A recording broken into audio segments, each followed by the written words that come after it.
हाँ, good evening Mahavir ji. अपना नाम बताए बिना अपना संक्षिप्त परिचय दीजिए।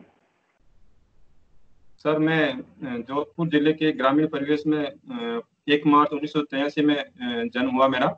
और मेरी शिक्षा जोधपुर में ही जैन विश्वविद्यालय से हुई है। हिंदी विषय में स्नातकोत्तर हूँ मैं। और मैंने वर्ष 2007 में केंद्रीय विद्यालय संगठन ज्वाइन किया था। तब से अभी तक मैं केंद्रीय विद्यालय संगठन में 2019 तक प्राथमिक शिक्षक था। और वर्तमान में मैं हिंदी स्नातकोत्तर प्रशिक्षित स्नातक शिक्षक हूँ। अच्छा, आपने अपना जन्म बताया 1 मार्च 1980। कोई और जी भी सर। भारत से शख्सियत है जिसका इसी दिन जन्मदिन है? जी सर, भारत में महिला मुक्केबाज जो MC मैरी कॉम है, उनका जन्म भी 1 मार्च 1983 को हुआ था। अच्छा, क्या उपलब्धियां क्या है इनकी? सर, MC मैरी कॉम 5 बार विश्व चैंपियन रह चुके हैं। और उन्होंने 2012 में ओलंपिक में कांस्य पदक जीता था। इसके अलावा एशिया में भी वर्ल्ड चैंपियन रह चुके हैं। और इनको मैग्निफिसेंट मैरी कॉम कहा जाता है। और सुपर मॉम भी इनको कहा जाता है, क्योंकि 3 बच्चों की मां होने के बावजूद इन्होंने वर्ल्ड चैंपियनशिप जीती थी। अच्छा, आप श्योर है वर्ल्ड चैंपियनशिप इन्होंने 5 बार जीती थी? जी सर। और कोई शख्सियत, राजनेता जिनका इसी दिन जन्मदिन हो? एक सर शख्सियत और है सर विश्व के इतिहास में। इजराइल के पूर्व प्रधानमंत्री है रोबिन येंतजेंग, जो कि हाँ, जिन्होंने मैं अंतर्राष्ट्रीय शांति नोबेल पुरस्कार भी मिला हुआ उनको। मैं भारत की कोई राजनीतिक शख्सियत की बात कर रहा हूँ 1 मार्च को जिसका जन्म दिवस है। माफी चाहूंगा सर, मैं इनको अभी रिकॉल नहीं कर पा रहा हूँ। अच्छा, ठीक है। तो आप केवी में पदस्थापित हैं। केवी का थोड़ा सा इतिहास बताएं संक्षिप्त। जी सर। जी सर, केंद्रीय विद्यालय संगठन की स्थापना 15 दिसंबर 1963 को हुई थी। और उस समय जो इसका मुख्य इसको सेंट्रल स्कूल कहा जाता था। उसके बाद में केंद्रीय विद्यालय संगठन का नामकरण हुआ। केंद्रीय विद्यालय संगठन की स्थापना का जो मुख्य उद्देश्य था, वो केंद्र सरकार के कर्मचारियों, विशेष करके जो रक्षा क्षेत्र के कर्मचारी हैं, उनके बच्चों के लिए पूरे देश में समान पाठ्यक्रम और समान शिक्षा योजना के तहत उनको शिक्षा प्रदान करना इसका मुख्य उद्देश्य था। अच्छा, लगभग कितने स्कूल हैं केंद्रीय विद्यालय के भारत में? जी सर, वर्तमान में लगभग 1245 के करीब स्कूल है केंद्रीय विद्यालय संगठन। अच्छा, क्या ये फॉरेन में भी है क्या? जी सर, 3 विद्यालय हैं, वो फॉरेन में भी है। एक नेपाल में है, मास्को में है, और एक तेहरान में है। अच्छा, कभी भूटान में भी रहा था क्या केंद्रीय विद्यालय का? माफी चाहूंगा सर, इसके बारे में मुझे जानकारी नहीं है अभी। अच्छा, ठीक है। तो आप ये बताएं, आपने आरबीसी से भी आपने किया है और सीबीएसई में भी। कोई 3 मूलभूत अंतर बताएं जो सीबीएसई को आरबीएसई से अलग करके करते हैं। जी सर, CBSE और आरबीसी का जो मुख्य जो अंतर है, वो लगता है शिक्षा की जो संरचना है, इसकी गुणवत्ता को लेकर के है। क्योंकि CBSE में जो NCERT की पुस्तकें चलती हैं, उनमें नवाचार के तहत नई नई शिक्षा पाठ्यक्रम को शामिल किया गया है। उसके अलावा जो राजस्थान बोर्ड में इन चीजों का थोड़ा सा अभाव देखा गया है, नवाचारों की थोड़ी कमी पाई गई है। अच्छा, तो आप अगर प्रशासक बने और आपको ऐसे शिक्षा विभाग में काम करने का मौका मिला, क्या नवाचार लाएंगे? 3 बिंदु में बताएं कि ये। जी सर, मैं सबसे पहले तो चाहूंगा कि जो केंद्र सरकार की जो या केंद्रीय विद्यालय संगठन की कुछ अच्छी बातें हैं, वो राजस्थान बोर्ड में भी शामिल हो। तो सबसे पहले जो शिक्षा के साथ साथ जो दूसरे नवाचार हैं, जैसे कि ई लर्निंग के क्षेत्र में हो, या बच्चों के ऑलराउंड डेवलपमेंट के लिए, जैसे SBSP प्रोग्राम चलता है, स्वस्थ बच्चे स्वस्थ भारत। उसके तहत बच्चों के स्वास्थ्य पर ध्यान दिया जाता है।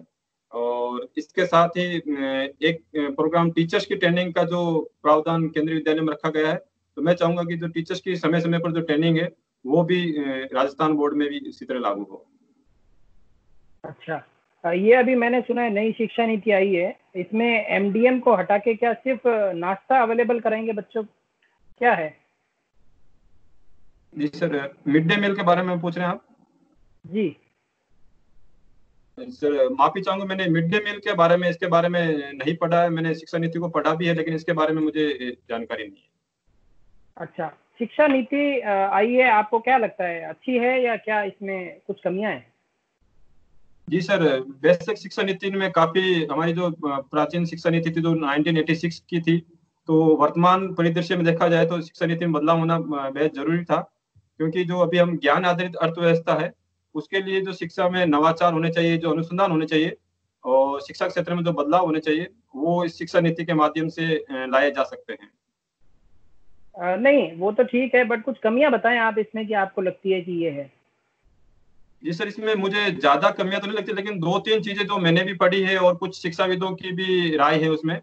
तो एक कमी इसमें बताई गई है कि इसमें जो संसद की भूमिका होनी चाहिए शिक्षा में, जैसे राइट टू एजुकेशन भी संसद में पारित हुआ था, और तो इसमें संसद की पारित नहीं करवाया गया है। एक सरकारी नीति द्वारा इसको अभी तक पारित किया है।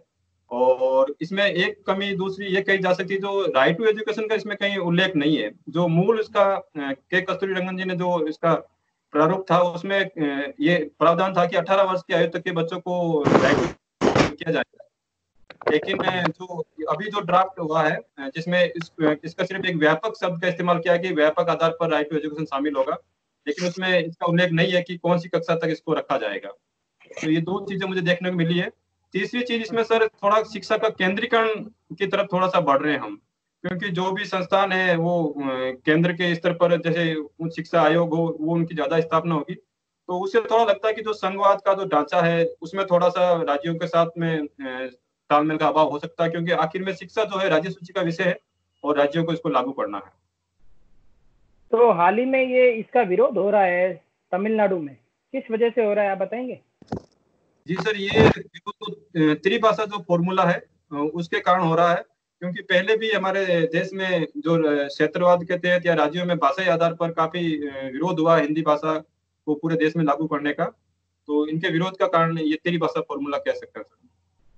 तो उसमें तो कोई दिक्कत नहीं है, जो मिनिस्ट्री ऑफ एचआरडी है उन्होंने बोल दिया है कि नहीं, आपके तमिल भी इसको इंक्लूड होगी। वो सोच रहे हैं कि हिंदी और संस्कृत थोपी जाएगी, ऐसा है कुछ? जी सर, इसमें मुझे नहीं लगता कि ऐसा कुछ है। क्योंकि प्राथमिक एजुकेशन है जो क्षेत्रीय भाषा या मातृभाषा में देने की बात कही गई है, तो उसमें कहीं नहीं लगता कि हिंदी की अनिवार्यता रखी गई है। तो उसमें तमिल भाषा भी रखी जा सकती है।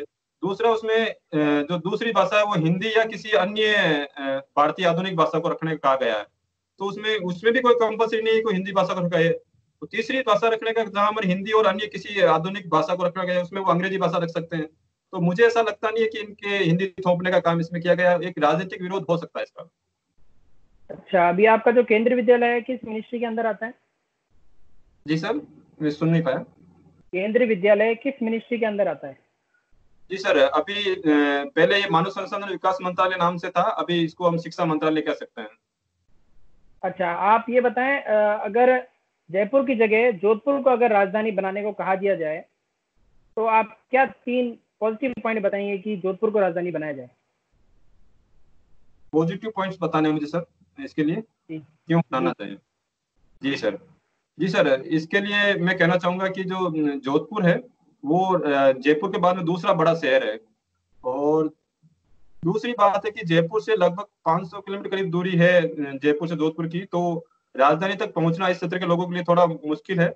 और तीसरी बात सर इसमें है कि जो ये पश्चिम राजस्थान का मुख्य केंद्र है जोधपुर, चाहे आप उद्योग की दृष्टि से देखें या अन्य संसाधनों की दृष्टि से, तो इसको केंद्र माना जाता है। तो मुझे लगता है कि जोधपुर को राजधानी बनाया जाना चाहिए। अच्छा, और 3 बिंदु बताएं जिसमें कि जोधपुर को राजधानी नहीं बनाया गया। जी सर, तीन बिंदु इसमें पहला बिंदु ये हो सकता है कि जो अभी वर्तमान में देखा जाए तो वर्तमान में हमारा जो ज्यादातर प्रशासनिक ढांचा है वो जयपुर में अवस्थित है, और जयपुर की दिल्ली से कम दूरी है, और देश के केंद्र में भी जयपुर स्थित है। तो इस वजह से जयपुर को रखा जाना चाहिए। दूसरा, इसमें सर ये कहा जा सकता है कि राजस्थान में वैसे भी जो प्रशासन का एकीकरण नहीं है, एक जगह केंद्रीकरण नहीं है। क्योंकि जैसे आरपीएससी का कार्यालय अजमेर में है, तो हाईकोर्ट जोधपुर में है। तो इस तरह से हमारा प्रशासनिक डाटा पहले से सही चल रहा है, तो अभी बदलने का ज्यादा कोई इसका औचित्य नहीं है। अच्छा, मेरी तरफ से अंतिम प्रश्न है, जोधपुर के उस राजा का नाम बताएं जिन्होंने प्रथम विश्व युद्ध में फ्रांस मोर्चे पर सहायता की थी या भाग लिया था। जी सर, प्रथम विश्व युद्ध में जोधपुर के ऐसे महाराजा जिन्होंने प्रथम विश्व युद्ध में फ्रांस मोर्चे पर भाग लिया था। जी सर, मैं इसमें कंफर्म तो नहीं हूँ, लेकिन अगर आप आज्ञा दे तो मैं इसमें अपना थोड़ा गैस लगा सकता हूँ। जी बिल्कुल लगाइए। तो राजा सरदार सिंह हो सकते हैं। नहीं नहीं, ठीक है, ठीक है। धन्यवाद। Next member please. जी सर।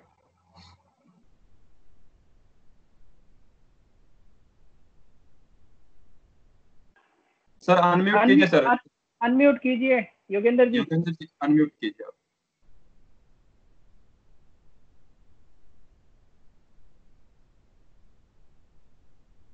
सर पास में बटन है नीचे, थर्ड पर रेड वाला बटन है नीचे। अब सही है, आवाज आ रही है मेरी? हाँ सर, आगे आवाज। हाँ जी, सॉरी सर। हाँ, तो वर्तमान में आप महावीर जी हिंदी के शिक्षक हैं। आपका जो ग्रेजुएशन में विषय हिंदी साहित्य, राजनीति विज्ञान और इतिहास रहे हैं, तो हिंदी साहित्य में सर आप एक छायावादी युग है, उसके संबंध में कुछ बताना चाहेंगे? जी सर, छायावाद जो सर आधुनिक हिंदी साहित्य में जो हम तीसरा काल पढ़ते हैं, भारतीय युग, द्विवेदी युग, उसके बाद में छायावाद को पढ़ते हैं, जो कि 1918 से 38 के समय का काल कहा जाता है। और इसमें छायावाद में जो मुख्य कवि थे निराला, पंत और महादेवी वर्मा। छायावाद जो ऐसा काव्य कार्य किया गया है, उसमें बिंबों का प्रयोग किया गया है। और नहीं, छायावाद के जैसे 4 स्तंभ माने जाते हैं, तो आप एक बार इनका नाम फिर से बताएंगे? एक शायद आप रखिए, आपको रिकॉल करने की कोशिश कीजिए। 4 नाम आप छायावाद के स्तंभ, जैसे ठीक है आपने निराला जी बताया, और महिलाओं में महादेवी वर्मा जी हैं। सर महादेवी वर्मा। एक नाम और मैं रिकॉल नहीं कर पा रहा, आप कोशिश कीजिए। छायावाद के 4 स्तंभ माने जाते हैं।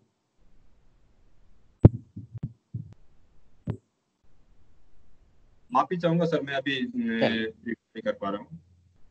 चलिए कोई बात नहीं। अच्छा, एक प्रेमचंद का आप क्या योगदान मानते हैं हिंदी साहित्य में, और कैसे क्या उन्होंने हमारे राष्ट्रीय आंदोलन को प्रभावित किया है? जी सर, बिल्कुल मैं आपकी बात से सहमत हूँ सर। मुंशी प्रेमचंद जी, जो अगर हम कहेंगे हिंदी साहित्य के मूर्धन्य कवियों में इनका नाम लिया जा सकता है। इन्होंने आदर्शवाद के साथ मुंशी प्रेमचंद को आप कवि में रखोगे या उपन्यास कथवा कवि के रूप में रखोगे? गद्य साहित्य में इनका ज्यादा योगदान रहा है। बिल्कुल बिल्कुल। हाँ, उपन्यास, कहानी, इसके क्षेत्र में हिंदी और उर्दू दोनों भाषाओं में लेखन किया है। और जो जहां तक स्वाधीनता आंदोलन की बात है सर, तो इनके चाहे सबसे प्रसिद्ध उपन्यास गबन हो या गोदान हो, उनके माध्यम से उन्होंने स्वाधीनता की बात कही है। जैसे गबन में भी 2-3 वाक्य बीच में आते हैं जिसमें स्वाधीनता को महत्व दिया गया है, और गोदान में भी इसका उल्लेख किया गया है सर। प्रेमचंद, क्या इनका नाम प्रेमचंद ही है, या फिर इन्हें कोई ये उपनाम दिया गया, या फिर इनका कोई वास्तविक नाम अलग है, या फिर? जी सर, इनका जो मूल नाम धनपत राय था सर, बाद में प्रेमचंद नाम से इन्होंने हिंदी साहित्य में अपने साहित्य लिखा। इनकी एक सर कहानी है ठाकुर का कुआं। जी सर। ये क्या आपको लगता है कि अभी भी जो कुछ उसमें चित्रांकन किया गया है, क्या ऐसी स्थितियां अभी भी समाज में देखने को मिलती हैं? आप जिस क्षेत्र से बिलोंग करते हैं, जोधपुर के क्षेत्र से, कई बार मुझे सुनने को मिलता है कि ऐसी स्थितियां कई बार देखी जाती हैं उधर शेरगढ़ के क्षेत्र में। आप कहाँ तक संतुष्ट हैं इस चीज से कि वहां पर जो दलित समाज के साथ जो दोयम दर्जे का व्यवहार होता है, क्या अब आज भी परिस्थितियां मौजूद हैं, या फिर स्थितियां बदल चुकी है?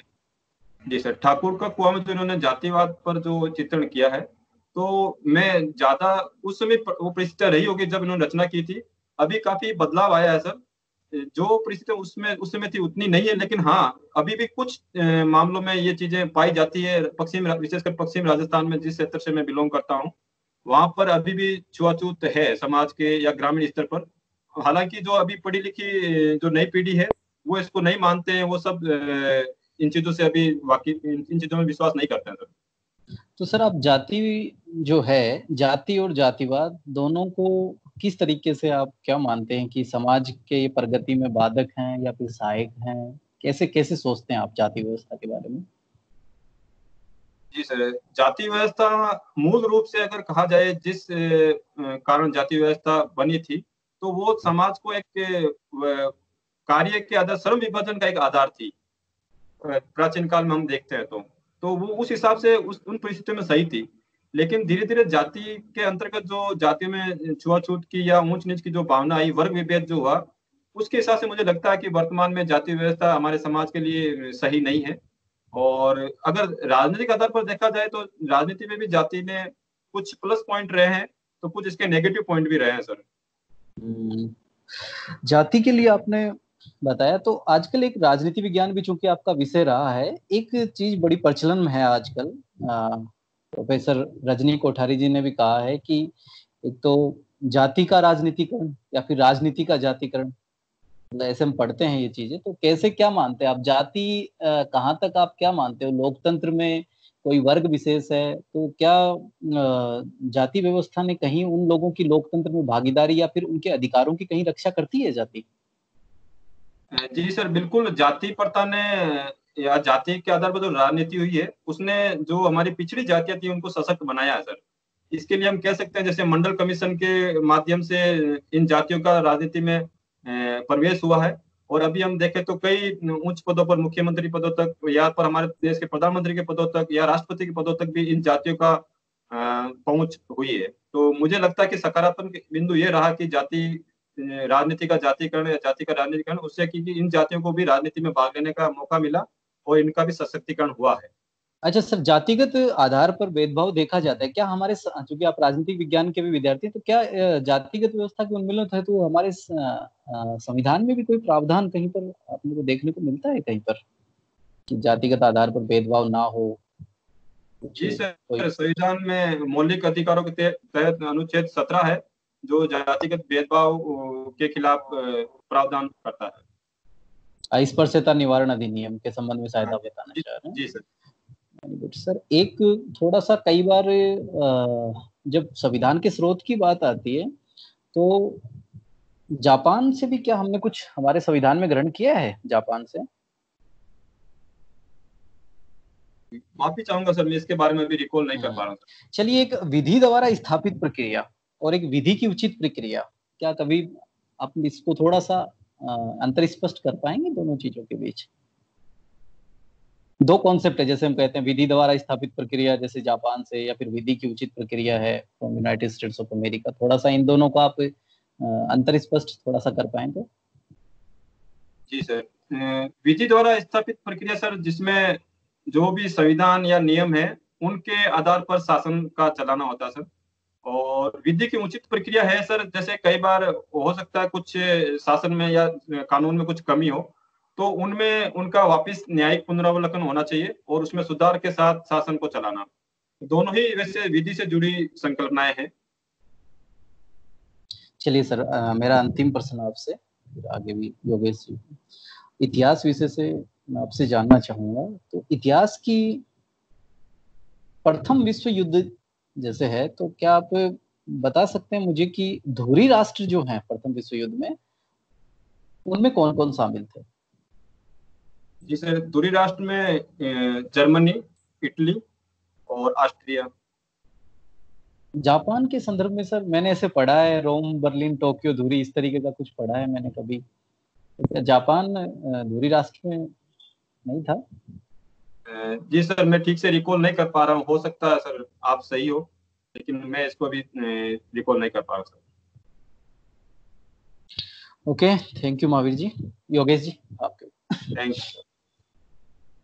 साहित्य शब्द का अर्थ बताइए आप। जी सर, साहित्य शब्द का अर्थ बताइए। जी सर, साहित्य सर वो है जो जिसमें एक लेखक अपने विचारों के माध्यम से समाज और उसके आसपास जो घटित हो रहा है उनको एक लिखित रूप में अपने लेखों के, अपने जो श्रोता ये जो है उनके सामने प्रस्तुत करता है। सिर्फ समाज और उसकी घटनाएं, इतना सीमित दायरा है साहित्य का कि सिर्फ लेखक और समाज और उसके दायित्व? मुझे सिर्फ इस दरवाजे के बारे में लिखना है तो वो साहित्य नहीं होगा क्या? जी सर, माफी चाहूंगा सर, साहित्य वैसे इसका कोई दायरा नहीं है सर, मैं आपकी बात से सहमत हूँ। साहित्य में हम समाज के अलावा भी ठीक विभिन्न है, आध्यात्मिक। आप ये बताइए कौन सी तरह का साहित्य आप पढ़ते हैं? जिस समय मैं हिंदी साहित्य में हिंदी के उपन्यास वगैरह पढ़ता था। राजस्थान में कौन कौन सी ऐसी संस्थाएं हैं जो साहित्य को प्रमोट कर रही है अभी? जी सर, राजस्थान में सर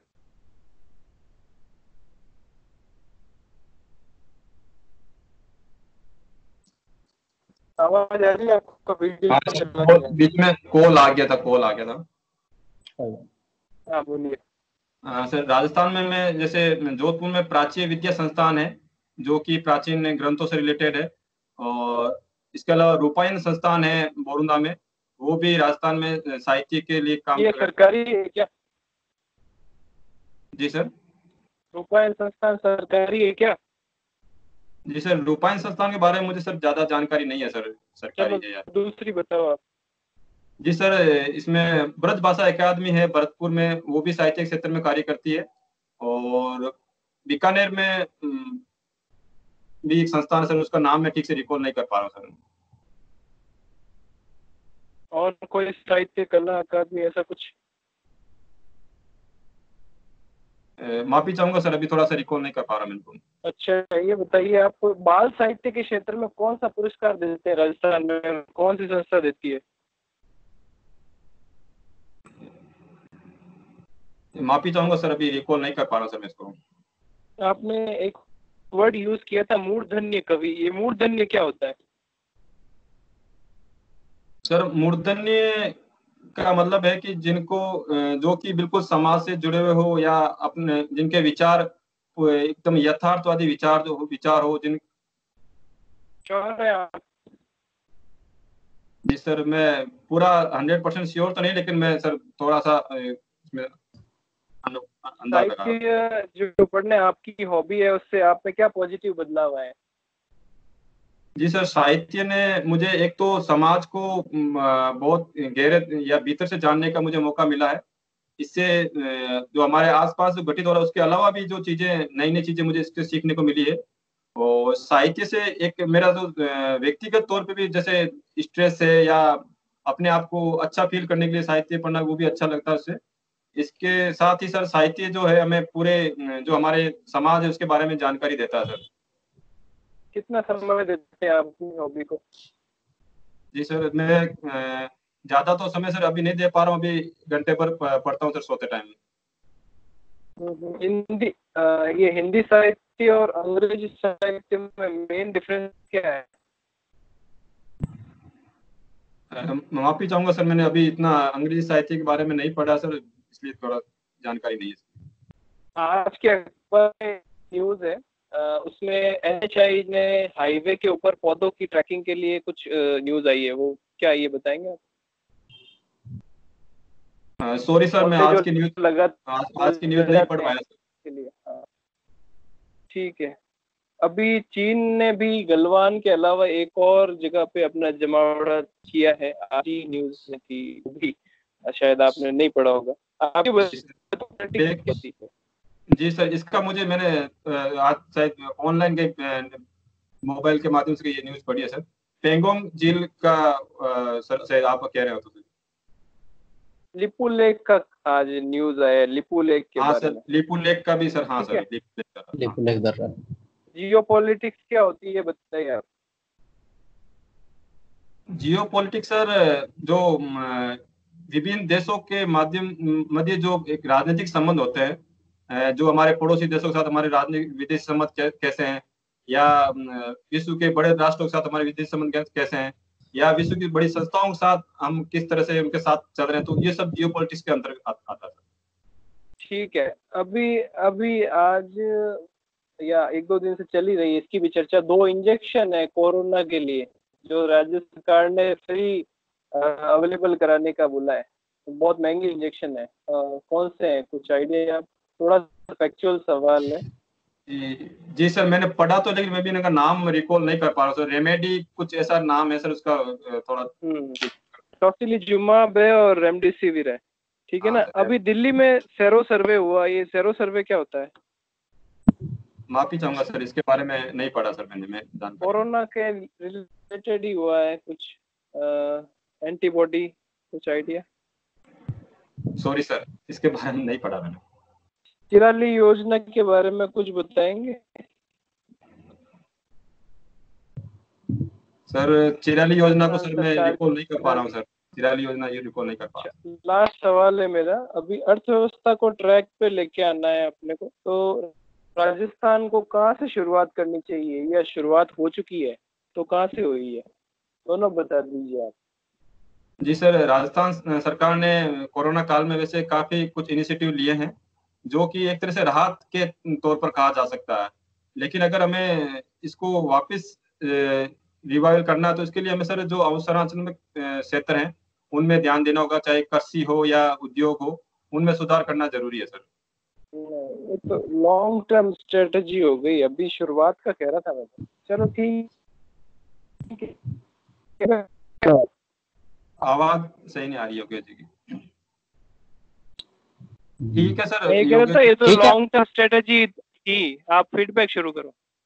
हाँ हाँ, फीडबैक अभी सर 2 मिनट है, शायद सर का हो नहीं पाएगा, इंडिविजुअली इनको बताना पड़ेगा अपने को एक-एक करके। ठीक है सर, हो जाएगा 2 मिनट में, हो तो सर नहीं तो फिर आप पूर्ण जी आप कोशिश कीजिए बता दें। अरे सर आज काफी टाइम है, आज एक ही इंटरव्यू बचा है मेरा, तो फीडबैक दीजिए आराम से। हाँ, बाद में शुरू कर, 5 मिनट बाद में शुरू कर देंगे। ओके, बाद में फिर वो मिस ही हो जाता है। हाँ पूर्ण जी, आप जैसे क्रम में सवाल पूछे गए उन्हीं क्रम में आप दीजिए, पहले आप फीडबैक दीजिए पूर्ण जी। जी महावीर जी, बिल्कुल अच्छा था आपका इंटरव्यू, और बहुत ही कॉन्फिडेंट थे आप, सहज थे, और एनालिसिस भी अच्छा किया आपने, भले ही वो सीबीएसई और आरबीसी का अंतर हो या फिर जयपुर जोधपुर राजधानी का हो। ये बहुत ही अच्छे पॉइंट लगे। और जो आपके जो डेट ऑफ बर्थ 1 मार्च का है, मैरी कॉम के बारे में मैंने उपलब्धि बोली, तो इनके 1-2 आपको जो अवार्ड मिले हैं, पद्मश्री है, पद्म भूषण है, विभूषण है, ये थोड़ा सा ऐड कर देते, बहुत शानदार था। और दूसरे जो राजनीतिक जो शख्सियत है वो है नीतीश कुमार। नीतीश कुमार के बारे में मेरे और आपके पॉलिटी से भी सवाल थे, वो आप नहीं बोल पाए तो फिर मैंने स्किप कर दिया उसको, क्योंकि इनका भी जन्म 1 मार्च का ही है। और शिक्षा नीति की आपने कमियां बिल्कुल जो बता रखी थी, ये अभी भाषा का जो है, ये जो स्टालिन है एआईडीएमके के तमिलनाडु में, उन्होंने अपोज किया था, और आज ही आके इन्होंने वक्तव्य दिया है मिनिस्ट्री ऑफ एचआरडी ने कि हम लोकल लैंग्वेज में आपका जो तमिल है उसको भी आप इंक्लूड कर सकते हैं, हम थोप नहीं रहे, ना तो संस्कृत और ना ही हिंदी। दूसरा जो केंद्रीय विद्यालय है सर, आपने बिल्कुल 3 सही बताया, 3, बाकी भूटान में भी एक बार था, और फिर बाद में हमने, हमारा वहाँ पे प्रोजेक्ट था सूखा हाइडल प्रोजेक्ट, तब तक वहाँ पे केवी रखा था, जैसे ही वो प्रोजेक्ट खत्म हो गया तो हमने ये ट्रांसफर कर दिया भूटानीज गवर्नमेंट को। ठीक है सर, कंफर्म नहीं था इसमें। हाँ भूटान में भी था, ये 4 थे फॉरेन कंट्री जहाँ पे हमारे केवी थे। और एक मेरा अंतिम प्रश्न था, जो प्रथम विश्व युद्ध में ये महाराजा सुमेर सिंह जी थे, इन्होंने भाग लिया था। महाराजा सुमेर सिंह जी? जी सर सुमेर में। बाकी बहुत बढ़िया था आपका, बाकी शानदार था। Thank you. Next member please. Mahavir ji, बड़ा काफी प्रभावित किया आपने मुझे, हिंदी साहित्य चूंकि आपका विषय है, तो बहुत अच्छे तरीके से आपने छायावाद जो युग है उसको किया, और संयोग से आप भी चौथा नाम ढूंढ नहीं पाए, 3 आपको याद थे, वही मुझे 3 स्तंभ याद थे, चौथा हम दोनों मिस कर रहे हैं, तो हम पर्सनली बात करेंगे। हाँ बिल्कुल, निराला जी हैं आपके पंथ, नहीं वो तो नहीं है, सुमित्रा नंदन पंथ है, और आपके निराला जी हैं, और महिला में जैसे महादेव वर्मा है, जैसे रिकॉल हम कोई भी कर पाते हम शेयर कर लेंगे। प्रेमचंद जी पर आपने अच्छा बताया, एक छोटी सी गलती की थी, एक कवि, तो कवि कि उनको मतलब आप उधर की बजाय आप उपन्यासकार कथाकार उधर ही उसे रखिएगा। हाँ कोई बात नहीं। और काफी अच्छे तरीके से आपने राष्ट्रीय आंदोलन में भी उनका बताया, और जो ठाकुर का कुआं जो रचना है उस पर भी जो मैंने आपसे क्रॉस क्वेश्चन किया आपके क्षेत्र में, तो बिल्कुल वहां पर भी आपने बहुत अच्छा मुझे बताया। और जहां तक बात है पॉलिटिकल साइंस के, मैंने 2 प्रश्न आपसे किए, विधि द्वारा स्थापित विधि की उचित प्रक्रिया, तो ठीक है आपका, जापान से हमने विधि द्वारा स्थापित प्रक्रिया, procedure established by law and the due process of law, ये भी आपका, इसमें आप थोड़ा सा स्पष्ट ऐसे समझ लीजिए कि हम अक्सर से यदि व्याख्या करते हैं विधि द्वारा स्थापित प्रक्रिया का मतलब हम समझ सकते हैं कि जो प्रोसेस होनी चाहिए किसी लॉ को बनाने के लिए वो फॉलो की गई है क्या, और विधि की उचित प्रक्रिया में हम जाके कानून बनाने के पीछे जो मंशा क्या रही है, तो उसके लिए हम मतलब उस पर हम कह सकते हैं कि आत्मा को जानने का प्रयास। विधि द्वारा स्थापित प्रक्रिया में हम समझ सकते हैं बस लोकसभा है, राज्यसभा है, आधे राज्यों का अनुमोदन है, राष्ट्रपति है, ठीक है, लेकिन विधि की जो विषय वस्तु है वो अपने आप में उचित है या नहीं, वो हम उचित प्रक्रिया में, लेकिन फिर भी अच्छा था आपका। एक जियोपॉलिटिक्स में का आपका से क्वेश्चन पूछा था योगेश जी ने, उसको थोड़ा सा बेहतर तरीके से इलेबरेट कर सकते थे। जियोपॉलिटिक्स एक्चुअली जो आप कह सकते हैं कि जो भौगोलिक जो अवयव हैं उनका राजनीति पर क्या प्रभाव पड़ता है, उसमें मुख्यतः जियोपॉलिटिक्स विषय उससे संबंधित होता है ना। ये थोड़ा सा ध्यान रखिएगा। बाकी बड़ा शानदार है आपका। Actually I am not student of political science, but optional कभी पढ़ा था तो मुझे याद रहा। तो जियोपॉलिटिक्स ये थोड़ा सा आप ध्यान रखिएगा थोड़ा सा, है ना, जो राजनीति विज्ञान में आप पढ़ते हैं वहां पर। और इतिहास का बड़ा शानदार, आप भले ही थोड़ा सा लास्ट में लड़खड़ाए, लेकिन आपका जवाब बिल्कुल सही था। जापान जो प्रथम विश्व युद्ध में है वो मित्र राष्ट्रों की तरफ से लड़ रहा था, और आपने बहुत अच्छा बताया उसमें, वो थोड़ा आप ध्यान रखिएगा उसमें। जापान जो धुरी राष्ट्र में द्वितीय विश्व, आपका उत्तर सही था वहां पर। बेल्जियम आप याद रखिएगा, तुर्की याद रखिएगा, वहां से दो चीजें। ऑस्ट्रिया हंगरी आपका ठीक है वहां तक। और ओवरऑल मैं कहूंगा कि आपकी तीनों ही विषय पर पकड़ अच्छी है, और मैंने भी कोशिश की कि तीनों ही विषय के सवाल आगे से आगे जुड़ते चले जाएं, और आप भी ये तारतम्य स्थापित करने में बिल्कुल सफल रहे। तो मेरी ओर से बिल्कुल शानदार अभी पढ़े नहीं है सर विषय, अभी रिसेंटली पढ़ा ही नहीं है इनको। फिर भी आपका बढ़ता बहुत अच्छी पकड़ है आपके कॉन्सेप्ट, क्योंकि देखो फैक्ट्स मैंने आपसे शायद पूछे नहीं ज्यादा, क्योंकि फैक्ट्स पे मेरी भी पकड़ इतनी नहीं है, लेकिन फिर भी अच्छा लगा मुझे। तो शानदार आपका रिजल्ट रहा मेरी तरफ से। योगेश जी आप फीडबैक दें। महावीर जी, आपका शुरुआत, मतलब मैंने दूसरे भी इंटरव्यू देखे थे काफी, अभी जो जो दो लोगों ने मेंबर ने लिए, मतलब बहुत ही अच्छा कॉन्फिडेंस चल रहा था आपका, और दो मेंबर तक आप काफी अच्छे जवाब भी दे रहे थे। फिर मेरे बारे में आके आपकी क्या है कि आप कोई सवाल अगर नहीं आए तो उसका बाकी के इंटरव्यू पे प्रभाव मत पड़ने दीजिए। मेरे हिसाब से कोई फैक्चुअल सवाल है जैसे नहीं आ रहा है तो चलो कोई बात नहीं, साहित्य के लिए कौन सी संस्थाएं हैं ये, अब दो तीन अपने को याद आ गया वो ठीक है।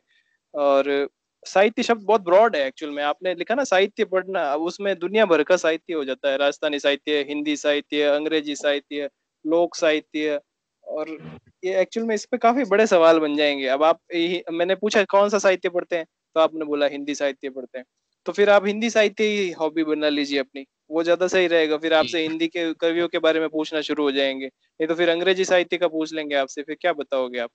फिर ठीक आपका है। वर्तमान में भी अंग्रेजी साहित्य काफी फैला हुआ है, तो वो भी बहुत ज्यादा हो जाएगा, तो थोड़ा सा हाँ समझना मुश्किल हो जाता है। मैं अंग्रेजी साहित्य से हाँ हूँ, तो मैं भी एक हिंदी साहित्य में एक परिधि तक ही जा सकता हूँ, उससे परे यदि आप मेरे से पूछे, बिल्कुल योगेश जी कहना सही है, आप वहाँ पर हिंदी साहित्य पर्टिकुलरली वहां पर नहीं नहीं, ये हॉबी इन्होंने इस बार ही लिखी है, हर बार ये योग पे ही अड़े हुए रहते हैं, मैं हॉबी इस नहीं बार तो फिर चेंज भी कर दी। नहीं, योगेश जी हिंदी तीसरी हिंदी हॉबी साहित्य बताइए। अगर आप हॉबी लिखोगे तो मैं definitely I am very sure about you कि आप बहुत अच्छी तरीके से अच्छे सवालों के जवाब दे पाएंगे, क्योंकि आप पढ़ा रहे हैं सर लंबे समय से, तो आप उसी को अपनी हॉबी रहनी चाहिए, हिंदी साहित्य पर। वो ये तीसरी हॉबी है, कुकिंग थी, कुकिंग को कैंसिल कर दिया। योगा कैंसिल हाँ कर दिया।